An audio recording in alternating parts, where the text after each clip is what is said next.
Hello, everybody. Mo Stevens, your host here on the Mongrel Politics Presents the U.S. Constitution. So this is going to be the last of the long-form videos about the U.S. Constitution because after I get through our very brief video today, we'll then be getting into all of the amendments. Again, as I said in earlier videos, the goal, wherever possible, is that we will put those into shorts so that they're easily accessible. But as you say, reading through a few of them, they might not quite fit into a 3-minute video. But we'll see how that goes. But we're just going to jump right in today. Today we're covering the last two articles of the Constitution. That's going to be Article 6 and Article 7. Probably two of the briefest ones that are in the main body of the Constitution. So let's just jump right in. And we will start with Article 6 of the United States Constitution. 1. All debts contracted and engagements entered into before the adoption of this Constitution shall be as valid against the United States under this Constitution as under the Confederation, which is what existed before we established the Constitution. 2. This Constitution and the laws of the United States, which shall be made in pursuance thereof, and all treaties made, or which shall be made under the authority of the United States, shall be the supreme law of the land. And the judges in every state shall be bound thereby, anything in the Constitution or laws of any state, to the contrary notwithstanding. 3. The senators and representatives before mentioned, and the members of the several state legislatures, and all executive and judicial officers, both of the United States and of the several states, shall be bound by oath or affirmation to support this Constitution. But no religious test shall ever be required as a qualification to any office or public trust under these United States. That is the entirety of Article 6. Moving on to Article 7, the briefest of them all. The ratification of the conventions of 9 states shall be sufficient for the establishment of this Constitution between the states, so ratifying the same. And that is it. As you say, then there's the attestation done in convention by unanimous consent of the United States present the 7th day of September in the year of our Lord, 1787, and of the independence of the United States of America, 12th. And then, of course, it's the list of all the signatories, George Washington, and then all of the other delegates that were present. So then it does state here the amendments to the United States Constitution. The United States Constitution has been amended 27 times since its ratification in 1788. These amendments address various aspects of governance, rights, and liberties, reflecting the evolving values and challenges of the nation. And that's what we will be getting into with the videos going forward, is all of the various amendments. I know that we are all probably fairly familiar with the First and Second Amendments, but then you start getting beyond that, and they will occasionally come up in our public discourse or as it relates to laws or legislation that's passed. But it is definitely something that I think would be of value to all of us to be able to very quickly access on our phones, wherever we might be in the midst of a conversation, and just say, hey, what does the 12th Amendment say? So that is going to be the nature of the project going forward. Again, this, as I said at the very outset, that the language it's of its time. So some of the phraseology and the terminology is a little bit wonky. I just being a regular schmo like the rest of us, you guys spend an awful lot of time staring at my lovely hairline. So I'm hoping that even as dry as it was, that it provides some value to somebody at some point. I mean, if the fact that this is easily accessible and two friends having a disagreement or a conversation can bring it up and listen to it and go, okay, well, that's what it says. If it helps, even one or two people, I feel like that it will be of time well spent. But I certainly hope that it provides more value than just that scenario for far more people going forward. I really do appreciate anybody who has taken the time to listen to these readings. it demonstrates a sincere curiosity and willingness to understand the foundational documents upon which our government was built. And that, to me, is one of the defining characteristics of a true patriot. I know that,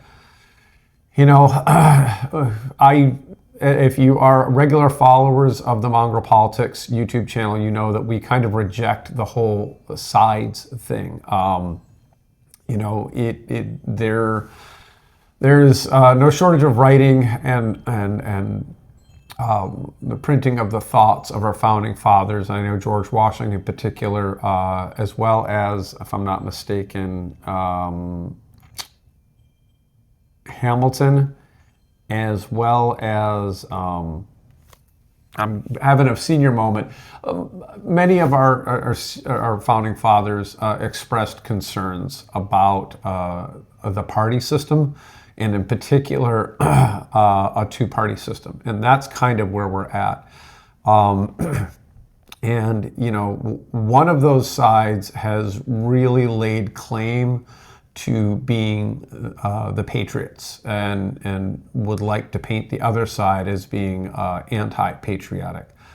And I would challenge anybody who believes that to be willing to question it openly. I know for a fact, and again, I have made no secret about the fact that I'm fairly dissatisfied with both parties and the way they've conducted themselves, at least during my lifetime, and that I believe they've both not done right by the nation or the people within it. And I know the party that has laid the loudest claim to patriotism in the Constitution is very often guilty of pushing forward ideas and beliefs, narratives and laws, executive orders, etc., that are blatantly unconstitutional and therefore, in my mind, unpatriotic. While the other side has, I would challenge those on the opposing side, on the left, to recapture and reclaim what it is to be a patriot. Because, as it has already laid out in the Constitution as we've read it thus far, that, the foundational documents of our nation are in opposition to oppression, are in opposition to tyranny, laid the groundwork that has, expanded rights to more and more people over time because of, based legally in our foundational documents. And I don't think that the left does themselves any favors by shying away from embracing patriotism and love of your country. Not that I would say that everybody who's on the right loves their country, nor would I say everybody on the left does not love their country. There's a gray area in between, and we have to be very careful that some of the loudest voices, more often than not, tend to be the least representative voices of the vast majority of Americans. And so, that again is kind of why Luella and I started this whole podcast.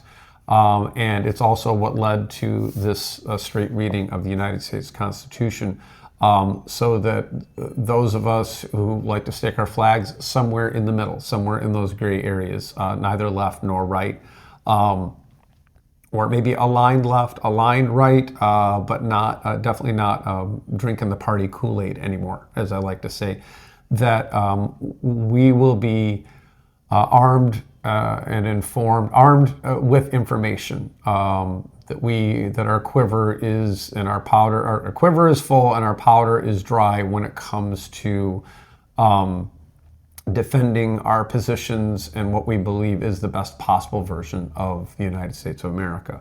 And that, of course, starts with our U.S. Constitution. So again, before I prattle on for too long, I knew this one was going to be a short one, so I thought it was a good opportunity to kind of get some of these thoughts off the top of my head. And just, again, reiterate that that this project, that if you are a follower of our channel or if you've been watching these, that your heart is in the right place and that you are I would like to think, on a healthy and productive path to sort of turn away from the legacy media that's been captured by, the economic elites who, while not all of them push a particular worldview, I believe it is safe to say that all of the legacy media outlets have large areas of civil discourse that they never go anywhere near. But that doesn't mean that those areas of civil discourse, that those conversations aren't conversations of value that we should be having. And then you get into the sort of online, and I know that includes us, but the sort of the podcasters and independent journalists, and that also appears on a very, very wide spectrum. Any individual is incapable of being completely unbiased. And I would encourage folks to continue to look for sources of information or people who can present information in the least biased way, or at the very least with those biases worn on their sleeve so that there is no confusion. And that's all I got to say on that. So good on y'all for having the patience and the interest in understanding your Constitution and the foundational documents of your government. Good on you for being interested instead of consuming every day a breathless litany of everything that's wrong with the other side, and being more interested in preparing yourself to have the kinds of conversations, the kinds of dialogue that will start to dissolve that mentality that there are sides. As I see it, as Luella sees it, there really is, if there's sides in this, it is the side between the haves and the have-nots, between the 1% and the 99%, between those who earn their living by going to work every day and building or creating or engineering or designing or fixing, versus those who don't have to go to work every day because all of their income is passive, and their perspective on reality is going to be dramatically different than ours. And as long as those of us who go to work every day to earn a living, whether that is by starting your small independent business or whether that is just punching a clock, that we have far more in common, and we will benefit from the same types of things versus that demographic of folks for whom keeping us divided is in their economic best interest. Those folks who would seek to control the narratives, those folks who would seek to dehumanize one group of people and turn working class people against one another. Understanding things like this and tearing apart those narratives is how we start, and how we start to move that ball forward. And I want to thank you all for having that inclination, and we appreciate you a lot. As I've said in a few of the other videos, we are just a couple of working class schmucks. We're trying to grow this channel into something that could become a community. So liking, sharing, subscribing, these all actually help. I hate the fact that the algorithm is the alpha and the omega when it comes to social connection these days. So those things, that typical kind of YouTube plug, like, share, subscribe, that's kind of a first step in building momentum and a movement to the point where we can start to have an effect on the conversation and the dialogue. Anyways, I've prattled on enough. Just again, appreciate you guys, your time, your attention, your interest. I think it speaks volumes about who you are and what you care about. And that makes you one of us, part of the Mongrel army, baby. All right, much love, everybody. Have a beautiful day.